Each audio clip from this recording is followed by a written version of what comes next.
მოგესალმებით დღის ახალი ამბებით ეთერშია დღის კურიერი 3 საათზე სტუდიაში მანენა მანჯგალაძე მუშაობს თითქმის 4 საათის განმავლობაში იდგა საპარლამენტო ტრიბუნასთან ჯერ კიდევ კანდიდატის ამპლუაში მყოფი ლადო გურგენიძე. მომავალმა პრემიერმა დეპუტატების ნდობა უკვე სხდომათა დარბაზში მოიპოვა, თუმცა საბოლოოდ კენჭს ახალ კაბინეტს ხალხის რჩეულები 5 საათზე უგრიან. მაგრამ მთავრობას ახალი შემადგენლობის დამტკიცება მხოლოდ უმრავლესობას მოუწევს. ოპოზიცია ლადო გურგენიძის მთავრობას უნდობლობას უცხადებს.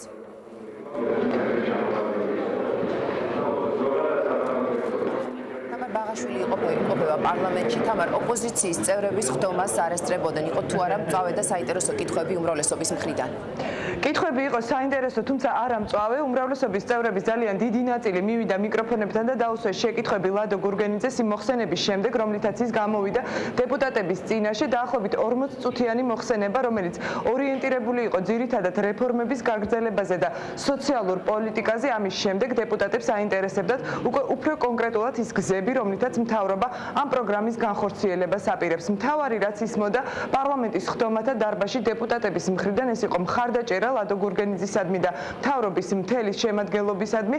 დეპუტატები ამბობდნენ, რომ დღევანდელი პროგრამა მათთვის სრულად მისაღებია და ამიტომ მთავრობის ახალ შემადგენლობას მხარდაჭერას დაპირდნენ. თქვენ პირადად თქვენ და იმ გუნდს, რომელიც წარმოდგენილია, ნდობა უკვე გამოუცხადა საზოგადოების დიდმა ნაწილმა. ჩვენთვის პირადად და თქვენთვისაც ალბათ საზოგადოების მიერ გამოცხადებული ნდობა გაცილებით უფრო მნიშვნელოვანია, ვიდრე ის თუნდაც ძალიან მნიშვნელოვანი პროცედურა, რომელიც ტარდება დღეს პარლამენტში.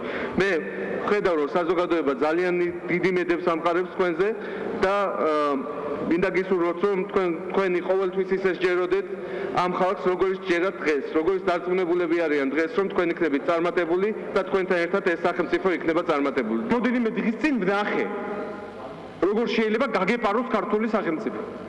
მე დარწმუნებული ვარ, რომ ჩვენ ერთად ამას არ დავუშვებთ და მივიღებთ იმ ზარალს, რაც აქვს პოლიტიკაში ყოფნას, მაგრამ სამაგიეროდ ჩვენი შვილები მიიღებენ იმ ხეირს, რომ მათ სახელმწიფოში იცხოვრებენ. ამიტომ ბატონ ლადო, მე ბატონი ნინო, საქართველოს პარლამენტი ყოველთვის მზათა ვართ, რომ ჩვენ ყველა ზარალი მივიღოთ, მაგრამ გავიტანოთ ეს გზა, რასაც ამ ხელისუფლებაში მოსვლიდან დაწყებული პრეზიდენტი, პრემიერ-მინისტრი ჟვანია, პრემიერ-მინისტრი ნოღაიდელი ვაკეთებდით და კიდევ უფრო მეტი უნდა გავაკეთოთ, იმიტომ რომ ის გზავნილი, რომელიც თქვენ ბრძანეთ, რომელიც ჩვენ მივიღეთ, როგორც ჩანს, კიდევ ერთი იმპულსი უნდა იყოს, რომ კიდევ უფრო ცოტა დრო გვაქვს, ვიდრე ეს ჩვენ გონია. დიდი მადლობა და წარმატებას გისურვებთ. გქონდეთ ჩვენი იმედი, ჩვენ გვაქვს თქვენი იმედი. ძალიან ნასიამოვნები ვარ იმ კონსტრუქციულობით, რაც დღეს უფევდა აქ, რისთვისაც დიდი მადლობა მინდა ყველას გადაგიხადოთ.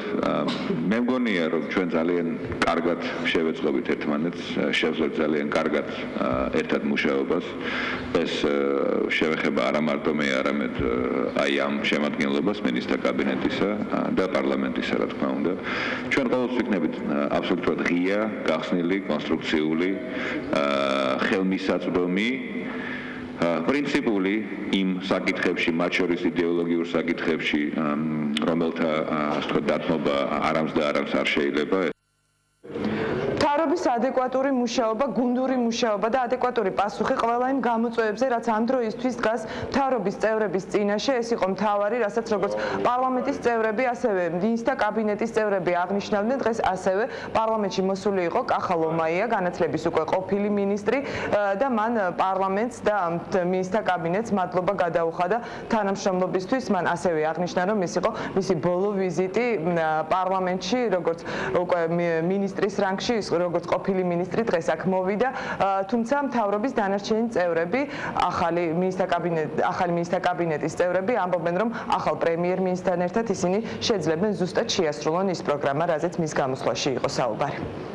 დღეს აქ მოვედი იმისათვის, რომ ამ რანგში ბოლო ჯერ ვარ პარლამენტში, მადლობა მინდა გადამეხადა მე თქვა მთლიანად საპარლამენტო უმრავლესობისთვის, პარლამენტის სპიკერისთვის, საპარლამენტო განათლების საპარლამენტო კომიტეტის და ყველა კომიტეტის თავმჯდომარისადმი, უმრავლესობისადმი. მე ვფიქრობ, რომ განათლებისა და მეცნიერების რეფორმაში სფეროში უმნიშვნელოვანესი რეფორმები გატარდა და გაგრძელდება და ყველაფერი ეს იყო ერთობლივად მინისტრთა კაბინეტის, საპარლამენტო უმრავლესობის და პრეზიდენტ სააკაშვილის ერთიანი ძალისხმევა და ჩვენი საზოგადოების, რა თქმა უნდა, და მინდა ვთქვა, რომ ყველა ეს პროგრამა გაგრძელდება, მაგრამ გარდა ამისა, რა თქმა უნდა, ყველა ამ პროგრამაში ძალიან მნიშვნელოვანი სოციალური კომპონენტი გაჩნდება. თქვენ იცით, უკვე გამოაცხადა ბატონმა ლადო გურგენიძემ, რომ ეს არის საგრძნო ბიმატება და ზრდა ხელფასების და მთლიანად სასკოლო დაფინანსების. ეს არის თითეული მასწავლებლის, დაახლოებით 70,000 მასწავლებელი ყავს საჯარო სკოლებში, მათი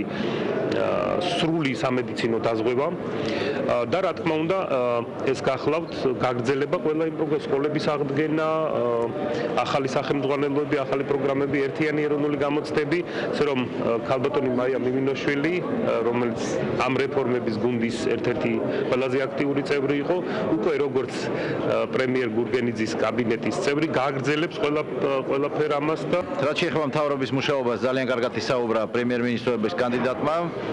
მან ისაუბრა აქცენტი გააკეთა, სწორი აქცენტი გააკეთა იმ მიმართულებებზე, რაც ჩვენ გავაგრძელებთ მუშაობას. სიახლეებიც იყო, მე მივესალმები იმ ოპტიმიზმს, იმიტომ რომ ოპტიმიზმის გარეშე წინსვლა წარმოუდგენელია. ჩვენ ყველანი უნდა ვიყოთ ოპტიმისტები და ვართ ჩვენი ქვეყნის მომავალზე. და რაც თავარია, არა გვაქვს არანაირი სიძნელე და შიში იმისა, რომ ავიღოთ პასუხისგებლობა ამ ქვეყნის მომავალზე. მიხარია მე პირადად, რომ აი ესე გულდასმით მოხდა იმ პრობლემატიკის განხილვა, რომელიც ჩვენ დავაყენეთ. მე მართლაც ვცადე, რომ ყოფილიყავი მაქსიმალურად კონკრეტული. ეს ვერმა გამოსვლელმა აღნიშნა, რომ ეს გარკვეულწილად სიახლეს წარმოადგენდა და ჩვენ მომავალში ეგრევე ვიმუშავებთ, რომ ეს არის ეფექტური მენეჯმენტის მთავარი პრინციპი, რომელიც ბიზნესთან არის გამოყენებული და აი ეს სტილი შენარჩუნდება ყოველთვის. მინისტრთა კაბინეტის ახალი შემადგენლობის და მთავრობის პროგრამის განხილვა პარლამენტში უკვე დასრულებულია. ამ დროისთვის ხდომაზე გამოცხადებულია შესვენება. 4 საათზე განახლდება ხდომა და 5 საათისთვის უკვე საპარლამენტო უმრავლესობა კენს უყრის და კენჭისყრის დაამტკიცებს ახალ პრემიერ-მინისტრს და ახალ მინისტრთა კაბინეტს. მადლობთ. პირდაპირ ეთერში პარლამენტიდან თამარ ბაღაშვილი საუბრობდა. მაშასე რამდენიმე საათში ხმათა უმრავლესობით ქვეყანას ახალი მინისტრთა კაბინეტი ეყოლება, რომლის დამტკიცება უმრავლესობასვე მოუწეს. მომავალი კაბინეტის ახალი შემადგენლობა დილიდან ოპტიმისტურად იყო განწყობილი კანდიდატი პრემიერი და კანდიდატი მინისტრები სამომავლო გეგმებზე საუბრობდნენ. ლადო გურგენიძის განმარტებით მისი პროგრამის მიხედვით წინსვლა ყველა ოჯახსა და ყველა მოსახლეზე უნდა ისახოს. აქამდე სამინისტროში რა პოლიტიკა ტარდებოდა, არ ვიცი, სიმართლე გითხრათ. მე ჩემი სამსახურიდან მქონდა შეხება თბილისში არსებულ კომპაქტურ ჩასახლებებში, ირიბი შეხებები და ზოგადად რაღაც პრობლემებს ვიცნობ. კიდევ უფრო ახლოს გავიცნობ. ეხლა მე სამინისტრო შიდა პროცედურები ამ ეტაპზე ნამდვილად ნაკლებად მაინტერესებს. თავარია რომ როგორც კი მომეცემა ლეგიტიმური უფლება, მე დავიწყო დევნილებთან შეხვედრა და მათთან ურთიერთობა. პირველი ჩემი გეგმა არის ეს და მერე გზადაგზა გამოჩნდება გასაკეთებელი საქმეების ნუსხაც. ჩემთვის ორივე კანდიდატურა რა თქმა უნდა მისაღებია, გამომდინარე იქიდან რომ ორივე კანდიდატურას ვიცნობთ, მათი გაკეთებული საქმეები გვინახავს. ქალბატონი მაია არის ის ადამიანი, ვინც ძალიან დიდი წვლილი შეიტანა იმ ძალიან დიდ ცვლილებაში, რომელიც მოხდა ეროვნულ გამოცდებთან დაკავშირებით. შეეხება ბატონ კობას, მე მგონი, ვინც ელემენტარულად ტელეეთერს თვალს ადევნებდა, არავის ეჭვი არ შეეპარება, რომ ის არის ის ადამიანი, ვინც მე ვფიქრობ, ყველაზე კარგად შეძლებს დევნილების პრობლემების მოგვარებას. ახალი სოციალური პოლიტიკის ძირითადი კომპონენტები გახმოვანდა ამ ბოლო დღეების მანძილზე. მოკლედ გავიმეორებ იმას, თუ რაზეა საუბარი. აქ საუბარია, რა თქმა უნდა, დასაქმების ახალ პროგრამაზე. ჩვენ არ ვამბობთ, რომ ეს ახალი პროგრამა, რომელიც აი ამ დღეებში უკვე ჩაერთვება, არის, რა თქმა უნდა, ოპტიმალური და იდეალური, თუმცა გაუმჯობესებულია შარშანდელთან შედარებით და ერთის მხრივ იმედს ვიტოვებ და გარწმუნებთ იმაში, რომ გაგრძელდება მსგავსი პროგრამები, მეორეს მხრივ, რა თქმა უნდა, ჩვენ მათ უფრო და უფრო დავხვეწავთ პირველ რიგში ქართულ ბიზნესთან ერთად. რაც შეეხება აი ახლა მიმდინარე დასაქმების პროგრამას, მისი ძირითადი პარამეტრები მდგომარეობს შემდგომში. ესე იგი, 1-დან 15 დეკემბრამდე სიღარიბის ვარს მიღმყოფ მოქალაქეებს 25-დან 60 წლის ასაკის ჩათვლით თბილისში, რუსთავში, ბათუმში, ქუთაისში და ფოთში შეეძლება დარეგისტრირდნენ დასაქმების ცენტრებში. 15-დან 30 დეკემბრის ჩათვლით ისინი ვის დარეგისტრირდებიან 100,000 ადამიანის ოდენობით მიიღებენ ერთჯერად 200 ლარის სტიპენდიას. ამ წუთებში კი საარჩევნო კოდექსში ცვლილებებთან დაკავშირებით განცხადებას აკეთებს ვიცე-სპიკერი მიხეილ მაჭავარია. პარლამენტს და ბრიფინგ ჩვენ პირდაპირ ეთერში ვთავთ. ხალხისთვის მიწოდება მე ვთვლი არის ყველაზე მთავარი ინფორმირება თუ რა გავაკეთეთ იმისთვის რომ ყველა იყოს დარწმუნებული როგორც ჩვენი თანამოქალაქე, ჩვენი ოპონენტი, ჩვენი კეთილსურველი, რომ საქართველოს პარლამენტმა დროულად მიიღო ცვლილებები, რომლებიც უზრუნველყოფენ საპრეზიდენტო არჩევნები 2008 წლის 5 იანვარს ჩატარდეს გამჭირვალედ. ეს არის ყველაზე მთავარი მოთხოვნა. მოგეხსენებათ, რომ ჩვენი კოლეგები აყენებდნენ ოპონენტები ცენტრალურ საარჩევნო კომისიის პარტიული წესით დაკომპლექტებას. მიუხედავად იმისა, რომ ამ მოდელს აქვს თავისი სუსტი წერტილები და ჩვენ მანამდე მუშაობდით მოდელით, როდესაც 7 კანდიდატი შერჩევითი კომისიით შემოდიოდა პრეზიდენტის წარდგინებით და მას ირჩევდა პარლამენტი. პარლამენტი, ვინაიდან პარლამენტი არის ორგანო, სადაც არის ყველა პოლიტიკური ჯგუფის წარმომადგენლები, მაგრამ ჩვენი ოპონენტები ამბობდნენ, რომ ამ პარლამენტში უმრავლესობა არის ნაციონალური მოძრაობის და ამიტომ ეს 7 კანდიდატურა, როგორც წესი, ნაციონალური მოძრაობის მხარდაჭერით კომპლექტდებოდა. ჩვენ დღეიდან შევცვლით კანონს, უყრით კენჭს საღამოს და ახალი ვარიანტი იქნება, რომ 6 კანდიდატს აირჩევს პრეზიდენტის წარდგინებით პარლამენტი, ხოლო დანარჩენ 7 კანდიდატს დანიშნავს ერთს ნაციონალური მოძრაობა, ლეიბორისტები ერთს, კონსერვატორები ერთს, რესპუბლიკელები ერთს, რეწველები ერთს, ახლები ერთს და თავისუფლება ერთს. ანუ ყველა პოლიტიკურ ძალას, რომელიც არის ეგრეთ წოდებული კვალიფიციური და პოლიტიკური ძალა და ის სახელმწიფო ბიუჯეტიდან ღებულობს დაფინანსებას, ექნება საშუალება ცენტრალურ საარჩევნო კომისიაში დანიშნოს თავის წევრი.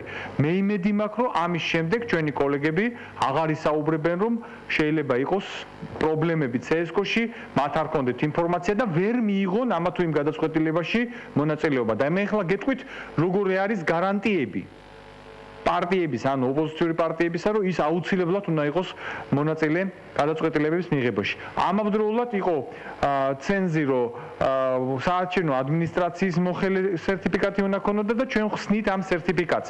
ანუ რო არ შეუქმნათ პოლიტიკურ პარტიებს ბარიერი და უთხრათ, რომ კი შემოიყვანეთ CSGO-ში, მაგრამ სერტიფიკატი თუ არა აქვს, წარმომადგენელს არ ექნება. საუბნო საარჩევნო კომისია ეს ძალიან მნიშვნელოვანია, მინდა იცოდეთ, რომ საუბნო საარჩევნო კომისიაში დღევანდელი კანონითაც 9 წევრიდან 4 იყო ოპოზიციის წარმომადგენელი. ეს იყო 2 რეწველი ახალი და 2 ლეიბორისტი. მოგეხსენებათ, აქაც იგივე კონფიგურაციაზე გადავდივართ. საუბნო საარჩევნო კომისია, ანუ სადაც ხდება საარჩევნო პროცედურები, სადაც ზუსტდება სიები, სადაც ხდება ბიულეტენების მომზადება, შემდეგ გადაცემა ამორჩეველზე და ბიულეტენის კენჭის ყრა, აქაც იქნება იგივე პრინციპი. 6 დაინიშნება საარჩევნო კომისიის მიერ, ხოლო დანარჩენ 7 წევრს დანიშნავს პოლიტიკური პარტიები. ანუ ამითი კიდევ ერთხელ მინდა გითხრათ, რომ საუბანშიც ყველა პოლიტიკურ პარტიას აი ამ ჩამოთვლის ლეიბორისტები, კონსერვატორები, რესპუბლიკელები, მრეწველები, ახლები, თავისუფლება, ნაცმოძრაობა ექნება გარანტიები, რომ ისინი მონაწილეობენ საარჩევნო პროცესში. საოლქო საარჩევნო კომისია ჩვენ შევინარჩუნეთ როგორც პროფესიონალური, მაგრამ ყველა გადაწყვეტილების მიღება, რომელმაც შეიძლება რაღაც პოლიტიკური კითხვის ნიშანი გააჩინოს, ავიტანეთ ან CSGO-ში, სადაც პოლიტიკური პარტიები არიან, ან ჩამოვიტანეთ უბანში, სადაც ასევე პოლიტიკური პარტიები არიან. აი მაგალითად, ოლქს აღარ აქვს გააბათილოს უბნის შედეგები. ანუ რისიც ჩვენ ოპონენტებს ეშინოდათ, რომ აი თქვენ მერე ოლქში, ანუ ჩვენ ეს გახდა სუფთა გამტარი ადმინისტრაციული რგოლი. ცენტრალური საარჩევნო კომისიის გადაწყვეტილებათა მიღების მექანიზმი, აი ეს არის ყველაზე მთავარი. რომ ისინი ითხოვდნენ გახსოვთ პარიტეტს, მაგრამ პარიტეტი შეიძლება იყოს დამატებითი პრობლემების შემქმნელი და დაგიბლოკოს ძალიან ყველა გადაწყვეტილება.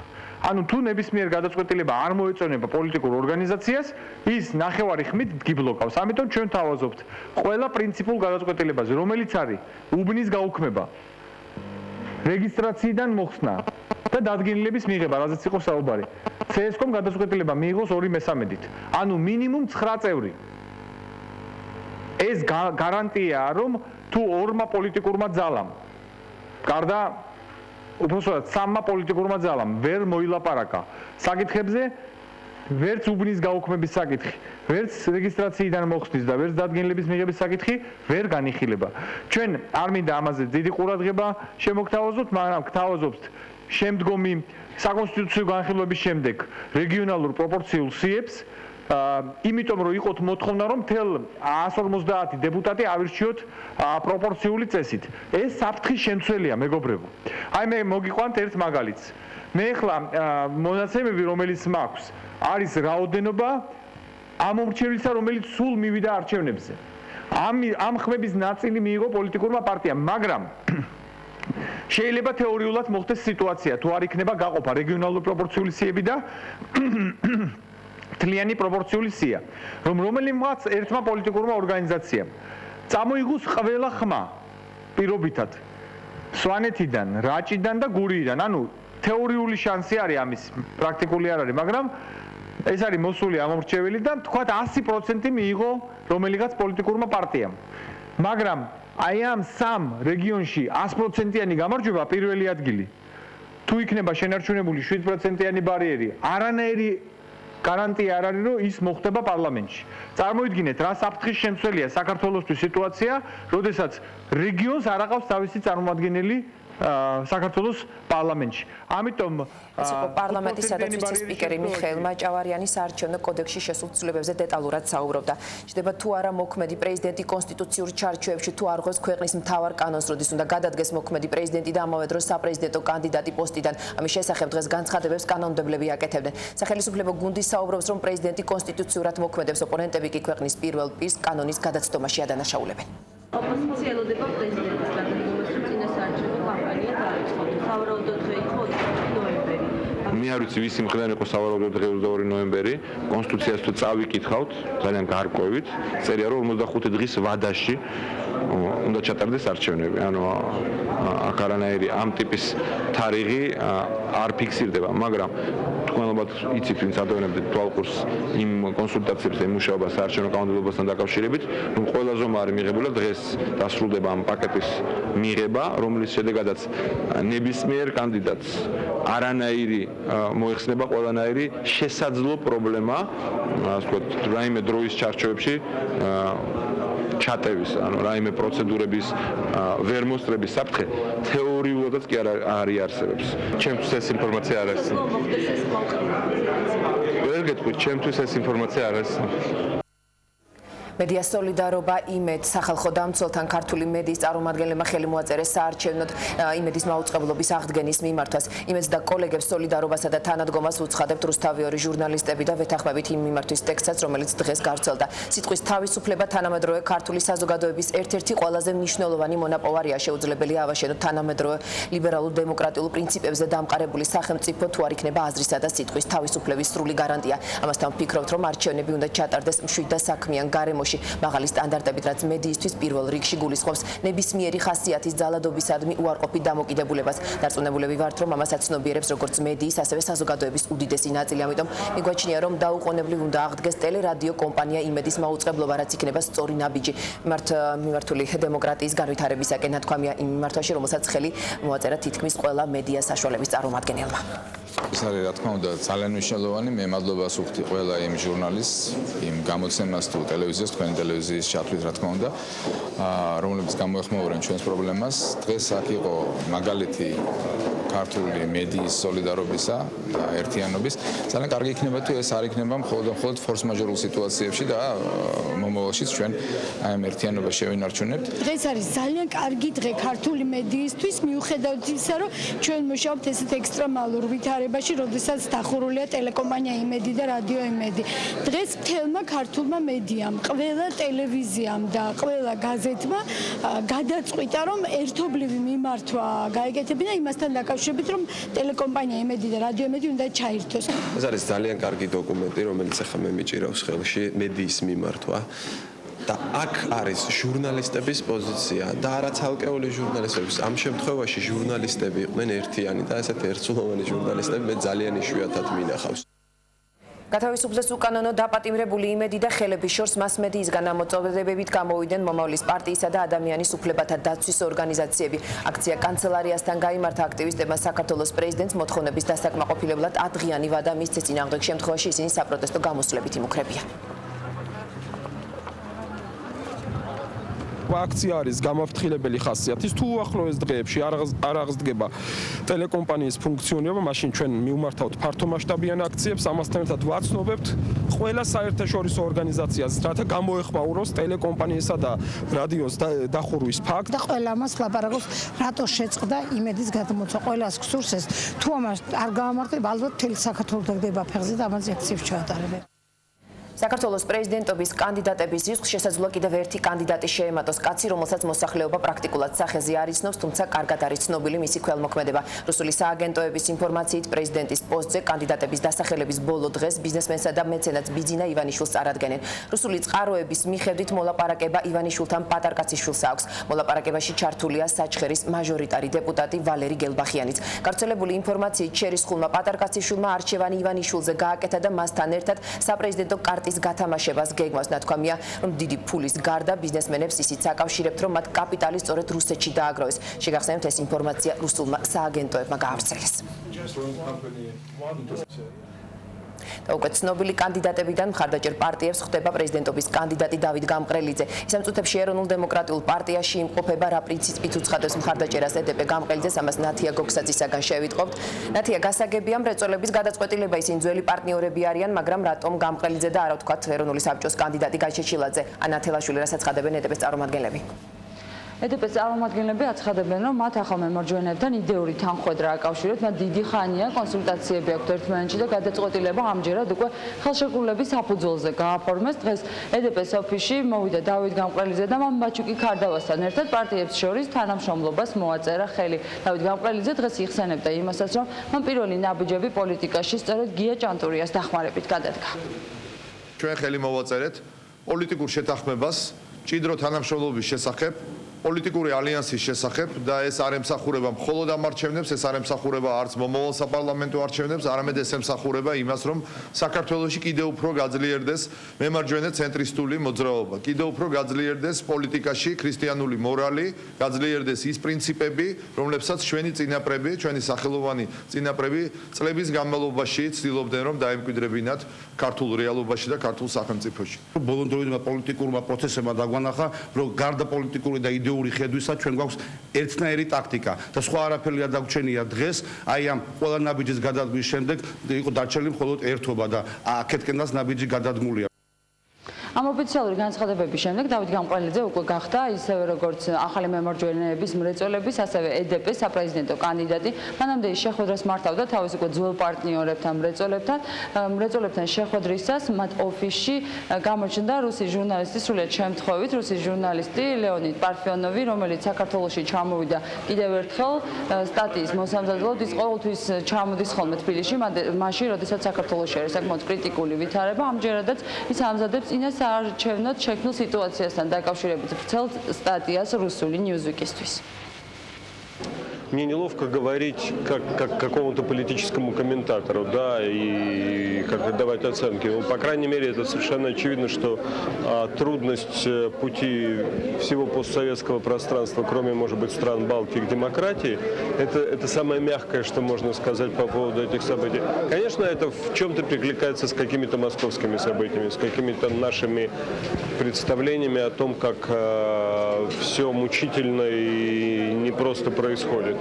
Вот. Есть вещи, конечно, настораживающие, вот, но мне бы не хотелось давать оценок, да, ну, как-то последнее дело русскому учить грузин. Слишком много охотников этому и без меня в Москве. ლეონიდ პარფიონოვი ალბათ თავის შეფასებებს მოგვიანებით თავის ბეჭდურ გამოცემაში გაავრცელებს. ის საქართველოში რამდენიმე დღეს დარჩება, რაც შეეხება პოლიტიკურ პარტიებს და მათ გეგმებს, ახალი მემარჯვენეები რამდენიმე დღეში უკვე ყრილობის გამართვას აპირებენ. ალბათ პირდაპირ ეთერში ნათია გოგსაძე საუბრობდა. დავით გამყრელიძეს ჯერჯერობით ორი პოლიტიკური პარტია უცხადებს მხარდაჭერას ძველი პარტნიორები და მრეწველები და ახალი მხარდაჭერებიდან ეროვნული დემოკრატიული პარტია დილითის საპრეზიდენტო კანდიდატად თოფაძის პარტიამ გამოაცხადა. უფრო კონკრეტულად ერთიანი საარჩევნო გეგმების შესახებ საუბარს ხელმეორედ ბლოკად გაერთიანებული ახლები და მრეწველები ყრილობაზე გეგმავენ. ჩვენ დღეს კიდევ ერთხელ ვადასტურებთ ჩვენს პოლიტიკურ ერთობას, ჩვენ პოლიტიკურ ბლოკს და ეს არის არა მხოლოდ აი ამ საპრეზიდენტო არჩევნებისთვის, არამედ ეს არის მომავალი საპარლამენტო არჩევნებისთვის, რომლის იმედიც გვაქვს, რომ აპრილში გაიმართება და ჩვენ ვფიქრობთ, რომ წარმატებული იქნება ჩვენი მონაწილეობა თუ ჩვენ ერთობლივად გადავწყვეტთ, რომ მე მივიღო მონაწილეობა ამ არჩევნებში საპრეზიდენტოში 5 იანვარს და წარმატებული იქნება გაზაფხულზე საპარლამენტო არჩევნებშიც. პრიორიტეტი არის პირველ დღიდან საქართველოს გადაარჩენს რეწველობა და სოფლის აღორძინება და მემარჯვენეები ამაზე დგანან ჩვენთან ერთად პირველ დღიდან და ვერც ერთი სხვა პოლიტიკური პარტია ესე გამოკვეთით აქცენტებს არ აკეთებს აი ამ ორ უმნიშვნელოვან პრობლემაზე, რაც საქართველოსშია. არასამთავრობო ორგანიზაციები საპრეზიდენტო კანდიდატებთან ნაწილდებიან. ამერიკიდან დაბრუნებული თანასწორობის ინსტიტუტის თავმჯდომარე ირაკლი კაკაბაძე საპრეზიდენტო არჩევნებში მხარდაჭერას დავით გამყრელიძეს უცხადებს. კაკაბაძე მემარჯვენეების ლიდერს დახმარებას ასპირდება კანდიდატებს შორის, მისთვის ყველაზე მისაღები ახლების ლიდერი აღმოჩნდა. კაკაბაძის განცხადებით მთავარი არჩევნებში სააკაშვილის დამარცხება და დღევანდელი მთავრობის შეცვლა. ის 25 ნოემბრის ოპოზიციის აქციაზე მისვლასაც გეგმავს. ინსტიტუტი არ არის პოლიტიკური ორგანიზაცია. იღებს მონაწილეობას სოციალურ პროცესებში აქტიურად და ჰუმანიტარულ პროცესებში. ჩვენ რომ მოქალაქეობრივი პოზიციები გვაქვს, ეს მნიშვნელოვანია. აქედან გამომდინარე, ყველა ადამიანს აქვს თავისი მოსაზრება. ჩვენ ერთად გავაკეთებთ აქციებს, ჩვენ ერთად გავაკეთებთ ძალიან ბევრ რამეს. მე პირადად დავით გამყრელიძეს დავეხმარები, მაგისთვისაც ვარ ჩამოსული და დავეხმარა დავით გამყრელიძეს თავის საარჩევნო კამპანიაში, მაგრამ ამავე დროს მე ძალიან მომწონს ლევან გაჩეჩილაძეს, ამავე დროს მე ძალიან მომწონს სალომე ზურაბიშვილის და სხვაებიც. მე ვფიქრობ, რომ კონკრეტულად დავით გამყრელიძეს ვეხმარები რა. და კიდევ ერთი